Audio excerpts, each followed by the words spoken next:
আমি এটা বলছি না যে নির্বাচন হলে সকল সমস্যার সমাধান হবে, তবে নির্বাচন হলে আপনি একটা জবাবদিহিতামূলক সরকার পাবেন। নির্বাচন হলে একেবারে কেন্দ্র থেকে তৃণমূল পর্যন্ত একটা চেইন অফ কমান্ড প্রতিষ্ঠা হবে।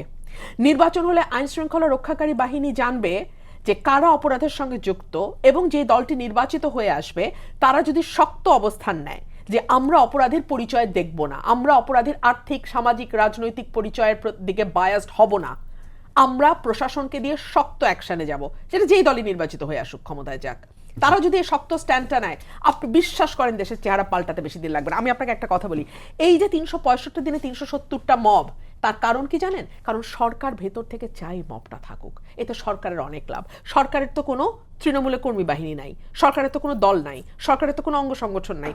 সরকার তাদের প্রয়োজন মতো যেই কাজটা সরকার করতে চায় কিন্তু করতে পারে না, মব দিয়ে এসে সেই কাজটা দিয়ে প্রেশার তৈরি করার একটা ভান করে, শাহবাগে বসে, যমুনার সামনে বসে, সরকার সেই কাজটা করে। যাদের তৃণমূলের কর্মী আছে তারা মবটা থামাতে পারে না কেন?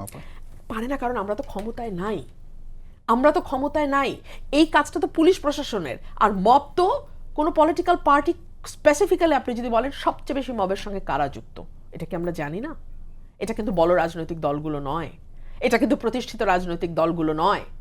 কারা কদাকার স্লোগান দিয়ে মব করে। ধরুন আমি একটা লেটেস্ট এক্সাম্পল দিই, ফজলু ভাইয়ের বাসার সামনে দাঁড়িয়ে যে মেয়েটি পৃথিবীর কুৎসিততম ভাষায় স্লোগান দিচ্ছিলেন, সেই মেয়েটি 10 লাখ টাকা চাঁদা দাবি করতে গিয়ে গতকালকে ধরা পড়েছে পুলিশের হাতে। তোরা কারা?